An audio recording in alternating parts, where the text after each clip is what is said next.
2, 3, 4, 5, 6, 7, 8, 9, 10, 11, 12, 13, 14, 15, 16, 17, 18, 19, 20, 21, 22. Alright, here we go.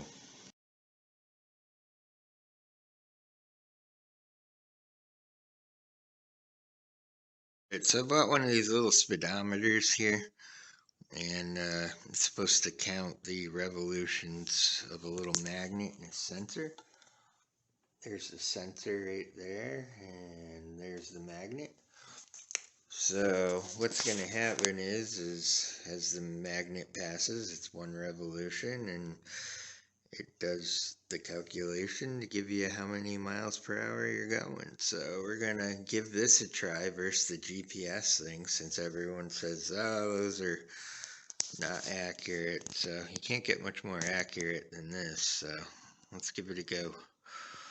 But now that everything's ported and there's a belly pipe on it and stuff, Avenger 85 should be hitting at least 55, 60. So, and then the other little feature this has, if I can do it, I don't know how it's going to show up.